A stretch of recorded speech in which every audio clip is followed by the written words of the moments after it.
तो students class 11 में आज हम चैप्टर दूसरा जो है जीव जगत का वर्गीकरण क्लासिफिकेशन ऑफ लिविंग ऑर्गेनिज्म को आज समझाएंगे। इसमें हमने थोड़ा सा आपको समझाया था, लेकिन फिर से इसको हम आपको रिवाइज कर दे रहे हैं कि जीव जगत का वर्गीकरण कैसे किया गया। इसमें जो है सबसे पहले जो नाम आता है वर्गीकरण करने में अरस्तु का नाम आता है। तो अरस्तु नामक वैज्ञानिक ने क्या किया था, सबसे पहले जो है वह उन्होंने बाह्य लक्षणों के आधार पर पौधों और जंतुओं का वर्गीकरण किया था। यह तो उन्होंने क्या किया, बाह्य लक्षणों के आधार पर किया था, अरस्तु ने किया था। और उन्होंने पौधों का जो वर्गीकरण किया उसको झाड़ी, वृक्ष और शाक के रूप में किया। मतलब उन्होंने अरस्तु ने क्या किया, जो है सबसे पहले वर्गीकरण करने का काम किया और उन्होंने पौधों का वर्गीकरण बाह्य लक्षणों के आधार पर किया। वर्गीकरण जो है वह बाह्य लक्षणों के आधार पर किया।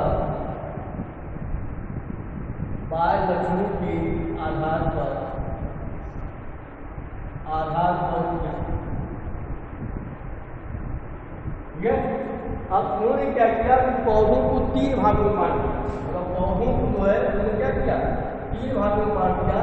एक होता है वो शाक का, शाकी पौधा होता है या शाक, दूसरा झाड़ी, तीसरा जो है वृक्ष।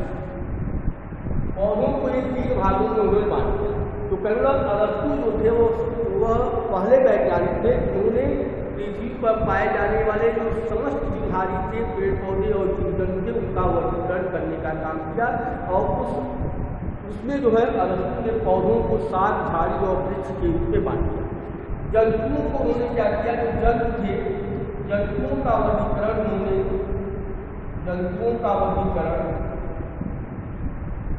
उन्होंने रुधिर कणिकाओं के आधार पर किया। या हम कहें कि जो रुधिर कणिकाएं हैं उसमें जो वर्णक पाया जाता है उस वर्णक के आधार पर किया। तो जंतुओं का वर्गीकरण उन्होंने लाल रक्त कोशिकाओं के आधार पर किया। जिनमें लाल रक्त कोशिकाएं पाई जाती थी उनको जो है उन्होंने जो है जंतुओं का जो वर्गीकरण है वह रक्त कणिकाओं के आधार पर किया गया। उनका वर्गीकरण किसके आधार पर किया गया, रक्त कणिकाओं के आधार पर किया।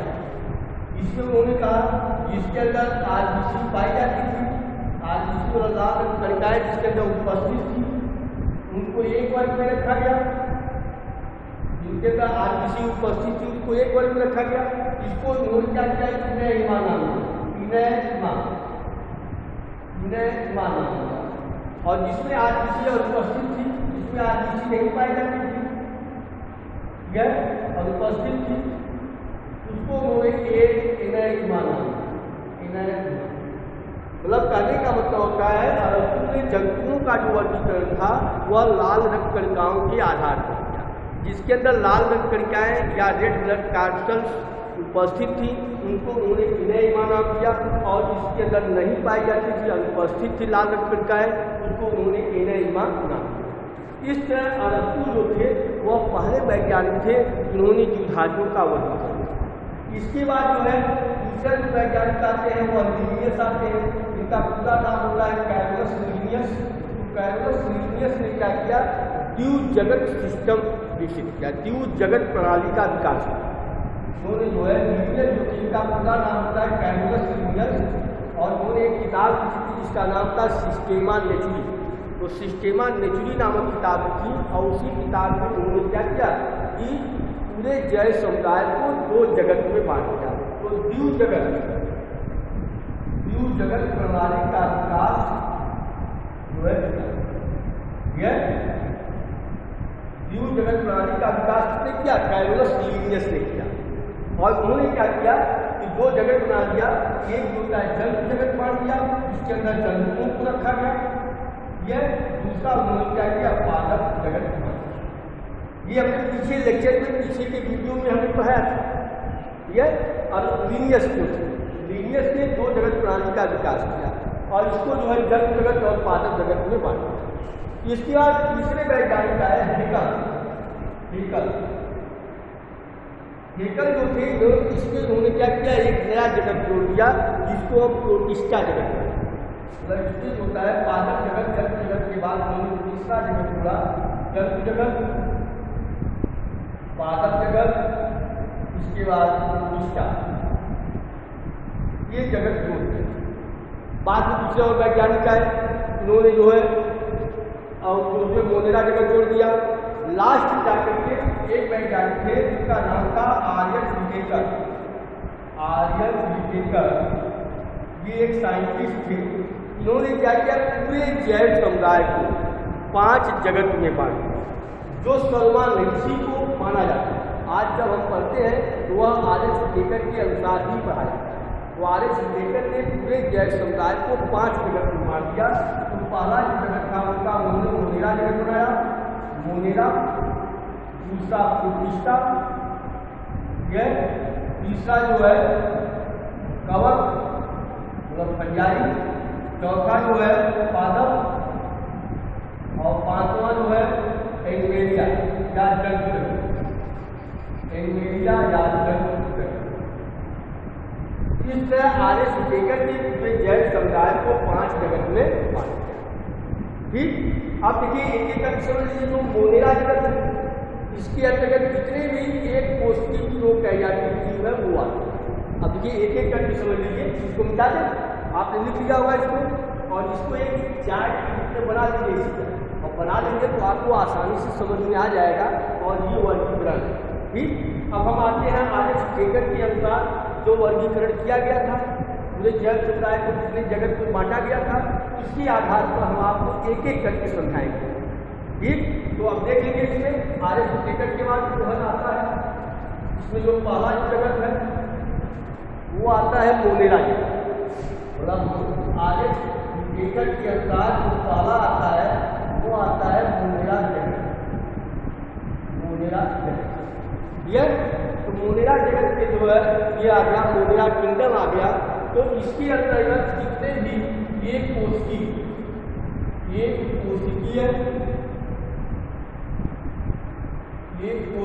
प्रोकैरियोटिक, एक कोशिकीय प्रोकैरियोटिक जंतुओं को रखा गया। इसमें क्या किया गया, जितने भी एक कोशिकीय प्रोकैरियोटिक जंतु थे उनको जो था मोनेरा जगत के अंतर्गत रखा गया। ये मतलब बेसिक था जो है पॉइंट था। इसका दूसरा जो था मोनेरा जगत के अंतर्गत आने वाले जो जीवाणु होते हैं, जैसे जीवाणु है, आपकी बैक्टीरिया है, ये सब होते हैं, नीले हरे शैवाल है, ये सब इसके अंतर्गत आते हैं। तो जीवाणु और नीले हरे शैवाल, आपकी बैक्टीरिया जो है, इसके अलावा जो हैलोफिल्स होते हैं, एसिडोफिल्स होते हैं, और जो है नाइट्रोजन होता है, ये सब चीज़ें जो कि मोनेरा जगत के अंतर्गत आती हैं। अब मोनेरा जगत जो होता है इसके अंतर्गत होता है जो अतिसूक्ष्म जीव होते हुए आते हैं, और इसके अंदर जो होते हैं अतिसूक्ष्म जीव आते हैं। पहला दूसरा कैसे होता है, इसके अंदर अतिसूक्ष्म जीव, ये क्या होते हैं, अतिसूक्ष्म होते हैं। यह तीसरा पॉइंट होता है, इसमें सत्य केंद्रक का अभाव होता है। इसमें जो होता है सत्य केंद्रक नहीं पाया, सत्य केंद्रक का अभाव, सत्य केंद्रक का क्या होता है, अभाव होता है। और इसके बाद जो चौथा पॉइंट होता है इसके अंदर है, इनके अंदर जो होता है सेंटियस प्रकार का राइबोसोम होता है। तो राइबोसोम होता है वह सेंटियस प्रकार का पाया जाता है। राइबोसोम जो होते हैं ये सेंटियस प्रकार की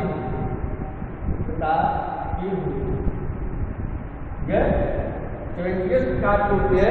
और ये सेवेंटियस प्रकार जो राइबोसोम होता है यह 2 इकाइयों से मिलकर बना होता है, 30 और 50, मतलब 30 यश और 50 यश से मिल करके ये क्या होता है, बना होता है। ठीक, इसके बाद होता है अगला नंबर आता है कि ये स्वपोषी अथवा परपोषी दोनों।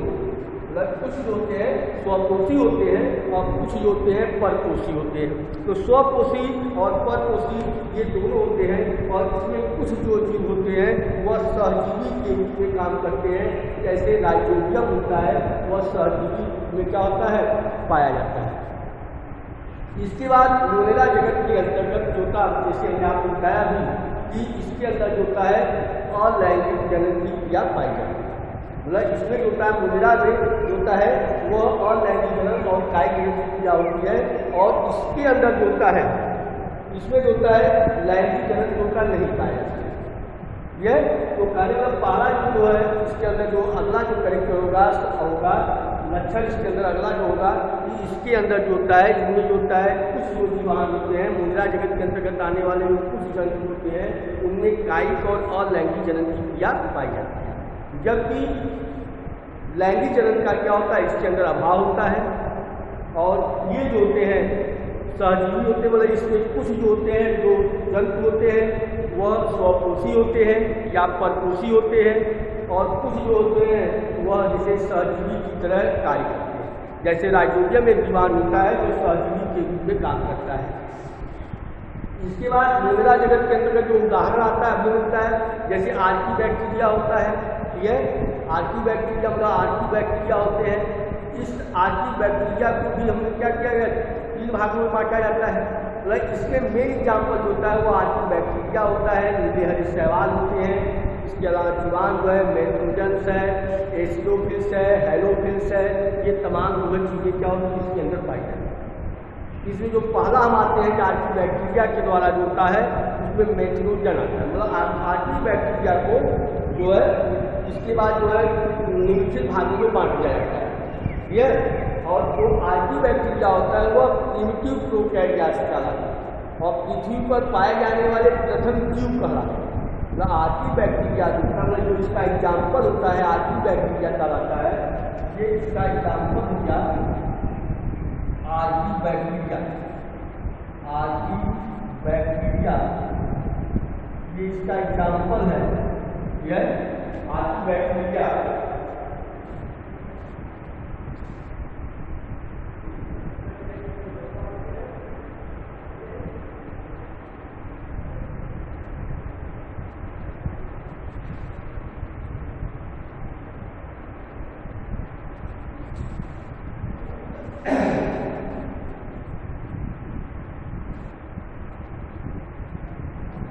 इसमें होता है आर्की बैक्टीरिया, ये इसका एग्जाम्पल। ये लक्षण तो आपको समझ आ गया होगा कि फिर देखिए दोहरा देते हैं। मोनेरा जगत होता है ये कोशिकीय फ्लोक है। मोनेरा जगत के अंदर ऐसे जीवाणुओं को रखा जाता है जो एक कोशिकीय और प्रोकैरियोट होते हैं। ठीक, दूसरा होता है कि ये अति सूक्ष्म जीव होते हैं। तीसरा जो लक्षण होता है कि सत्य केंद्रक का अभाव होता है, मतलब जो केंद्रक नहीं पाए जाते। इसके बाद चौथा जो है इसके अंदर 70 प्रकार का राइबोसोम होता है। इसके बाद पांचवा हमने बताया कि ये स्वपोषी या परपोषी की तरह व्यवहार करते हैं और इनमें कुछ जो जीवाणु होते हैं वो सहजीवी के रूप में पाया जाता है, जैसे राइजोबियम होता है। और इसके बाद अगला जो लक्षण हमने बताया था कि इसके अंदर जो होता है जो मोनेरा जगत के अंतर्गत होते हैं जितने भी जंतु पाए जाते हैं या जितने भी जीवाणु पाए जाते हैं उनमें कायिक और लैंगिक जनन की क्रिया पाई जाती है। लैंगिक जनन क्या होता है, अभाव होता है। इसके बाद होता है इसका जो एग्जाम्पल होता है वो आर्की बैक्टीरिया होता है, नीले हरे शैवाल होते हैं, जीवाणु होते हैं, ये सब इसके एग्जाम्पल। अब हम आते हैं पहले वाले पे, मतलब पहला जो एग्जाम्पल है वो आर्की बैक्टीरिया होता है। यह प्रिमिटिव टाइप का प्रोकैरियोट होता है। प्रिमिटिव टाइप का मतलब होता है कि जो आद्य जो है प्रोकैरियोट्स कहलाते हैं और पृथ्वी पर पाए जाने वाले भी क्या प्रथम जीव कहलाते हैं। यह और आर्की बैक्टीरिया को संरचना के आधार पर यह उनके कार्य की दृष्टि से उनको 3 भागों में बांटे। पहला आता है मेट्रोजन। पहला जो है उसमें आता है मेट्रोजन।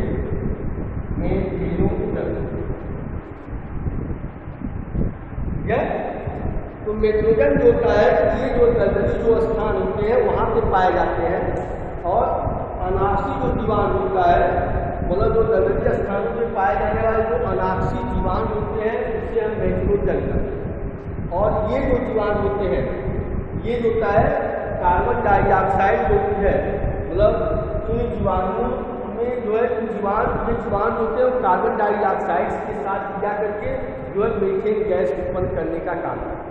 और इसीलिए आपने देखा हो जो दलदली क्षेत्र होते हैं वहाँ पे मीथेन गैस क्या होती है पाई जाती है और ये मेट्रोजन बैक्टीरिया कहलाता है और वहाँ से मीथेन गैस उत्पन्न होती है। इसके अतिरिक्त होता है कि जो चौपाया जानवर होते हैं उनका जो वुमेन होता है उस वुमेन के अंदर सहजीवी के रूप में ये पाया जाता है। तो जो चौपाया जानवर होते हैं, चार पैरों से चलने वाले जो जानवर होते हैं, जो मवेशी होते हैं, गाय भैंस होती हैं, इनका जो पेट होता है उसके अंदर रूमेन पाया जाता है, मतलब उसको रूमेन करते हैं और उसके अंदर सहजीवी जीवाणु के रूप में ये क्या करते हैं कार्य करते हैं। ठीक है, और ये जो होता है सहजीवी मतलब होते हैं पाए जाते हैं और इसमें जो होता है ये क्या करते हैं सेलुलोज का पाचन करते हैं और सेलुलोज को बचा करके उसको मीथेन के रूप में परिवर्तित करते हैं। इसलिए आप देखते होंगे जहाँ पे गाय भैंस वगैरह होती हैं या जहाँ पे उनका जो होता है रखा जाता है वहाँ पे एक विशेष प्रकार की गंध आती है, उस गंध को हम मीथेन गैस कहते हैं। मतलब मीथेन के कारण इसी बैक्टीरिया के कारण जो होता है वह मीथेन गैस क्या होती है प्राप्त या मीथेन जो होता है उत्पन्न होता है। तो कहने का मतलब होता है कि जो चौपाया जानवर होते हैं उन चौपाया जानवर के अंदर मेट्रोजन नामक या जो आर्की बैक्टीरिया पाया जाता है और ये आर्की बैक्टीरिया क्या करता है सेलुलोज को पचाने में सहायता करता है और उससे जो मीथेन गैस क्या होती है उत्पन्न होती है। इसलिए वहाँ पे रहने वाले जो होते हैं जीव जंतु होते हैं, जो मवेशी होते हैं, उन स्थानों पर होता है वह एक विशेष प्रकार की दुर्गंध आती है जिसको हम क्या कहते हैं मीथेन गैस कहा जाता है। तो मेथेनोजन बैक्टीरिया जो होता है वह मीथेन गैस उत्पन्न करने का काम करता है। इसके बाद दूसरा आता है हैलोफिल्स। दूसरा इसमें आता है हैलोफिल्स।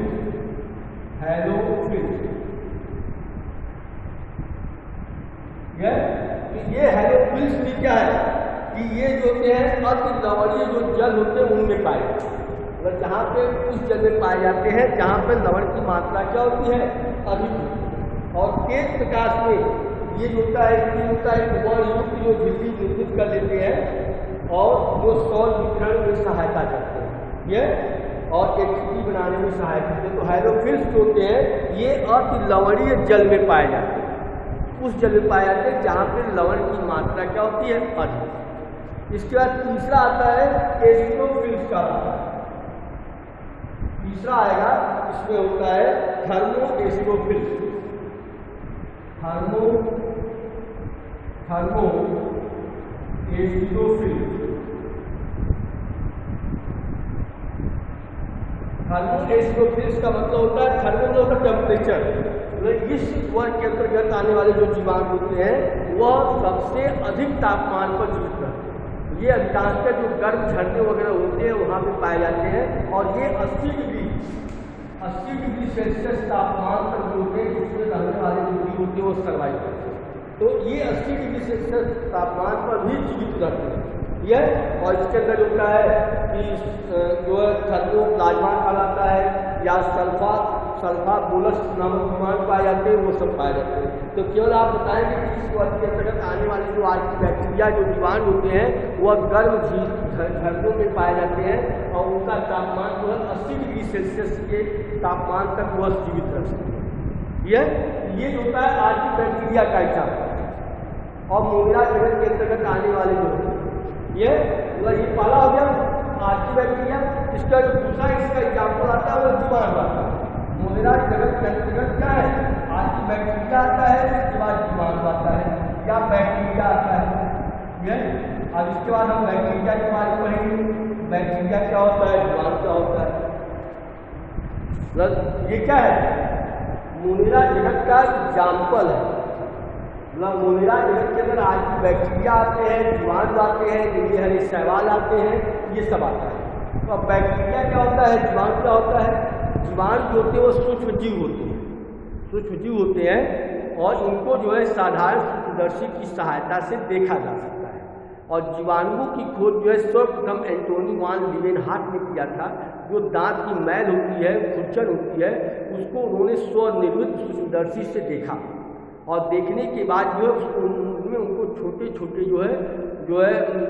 छोटे जीवाणु दिखाई दिए या छोटे छोटे जो है कीट दिखाई दिए। उनको जो है उन्होंने जीवाणु नाम दिया। उसी को उन्होंने क्या किया कि एनी मॉलिक्यूल्स नाम दिया। ठीक है, तो एनी मॉलिक्यूल्स जो होता है उसी को नाम देने का काम किया था इन्होंने, तो ये जो होता है कहलाता है। तो आप ये कहेंगे कि जीवाणु की खोज जो है वह एंटोनी वान लीवेनहॉफ, मतलब इसकी खोज जो है सबसे पहले एंटोनी वान लीवेनहॉफ ठीक है। और इसी के कारण जो होता है जीवाणु की खोज करने के कारण जो एंटोनी लीवेनहॉफ को फादर ऑफ बैक्टीरियोलॉजी करते हैं या जीवाणु विज्ञान का पिता कहा जाता है। और उन्होंने जो दांतों की मैल होती है उसको उन्होंने खुर्च करके स्वनिर्मित सूक्ष्मदर्शी की सहायता से देखा, और देखने के बाद उनको जो है कि छोटे छोटे जो होते हैं कण दिखाई दिए, उन्हीं कणों को जो है एनी मॉलिक्यूल्स नाम दिया। लेकिन जीवाणु शब्द की जो खोज थी उसकी जो है एरनबर्ग ने किया था। अगर आपको पूछता है जीवाणु शब्द की खोज किसने किया था, तो वह एक वैज्ञानिक है जिसका नाम था एरनबर्ग नामक वैज्ञानिक ने जीवाणु की खोज की। जीवाणु शब्द, तो जीवाणु शब्द देने का काम एरन नामक वैज्ञानिक ने किया था। इसके बाद दूसरा जो नाम आता है लुई पास्चर। तो लुई पास्चर जो वैज्ञानिक थे उन्होंने बताया कि वो है रोगाणु होते हैं और रोगों की उत्पत्ति करते हैं। तो रोगों की उत्पत्ति जो है रोगाणुओं के द्वारा होती है, इसको सिद्ध करने का काम लुई पास्चर ने किया था। तो लुई पास्चर जो थे उन्होंने ये सिद्ध किया कि जो सूक्ष्म जीवों के द्वारा जो होते रोग उत्पन्न होते हैं, और रोग उत्पन्न होने के कारण जो होता है उन्होंने एक सिद्धांत दिया कि रोगाणु जो होते हैं वह रोगों को उत्पत्ति करने में सहायता करते हैं। इसके बाद रॉबर्ट कोच थे। तो रॉबर्ट कोच ने एंथ्रेक्स और टीबी जो रोग होता है, मतलब क्षय रोग या तपेदिक जो रोग होता है उसकी खोज की थी। इसके बाद जो होता है एक आता है लास्ट में होता है कि जो है रियल कैलमेटी एक वैज्ञानिक थे, उन्होंने बीसीजी के टीके का आविष्कार किया था। ठीक है, तो दोस्त समझ लीजिए, मतलब पहला जो है दूसरा जो नाम आता है लुई पास्चर का। लुई पास्चर ने बताया था कि रोगों की उत्पत्ति जो होती है रोगाणुओं के द्वारा होती है। रोगों की उत्पत्ति रोगाणु द्वारा होती है या सूक्ष्म जीवों द्वारा होती है। इसको इन्होंने दिया था लुई पास्चर। इसके बाद रॉबर्ट कोच जो थे वैज्ञानिक के रॉबर्ट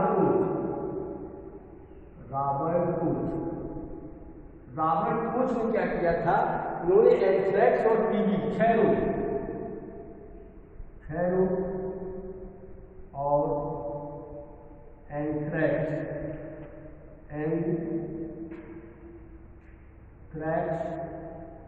रोग का पता लगाया। एंथ्रेक्स रोग का पता लगाया। इसके बाद यल कैलमेटी इन्होंने जो है बीसीजी के टीके का आविष्कार किया। बीसीजी का टीका खोजा। अब यह यहाँ तक हो गया। अब इसमें आपके लिए होमवर्क में है बीसीजी का पूरा नाम बताना आपको है, और बीसीजी का टीका किस रोग की रोकथाम के लिए लगाया जाता है, ये आपको होमवर्क के रूप में आपको बताना है, और इसको जो है इसमें कमेंट करना आपको। ठीक, ये इतना चीज़ें समझ आ गई। अब आगे अगले दिन हम इसके आगे चीज़ें समझाएंगे। केवल आपको ये बताना है बीसीजी का पूरा नाम क्या होता है, और इसके बाद बीसीजी का टीका जो है किस रोग की रोकथाम के लिए लगाया जाता है। ओके, धन्यवाद।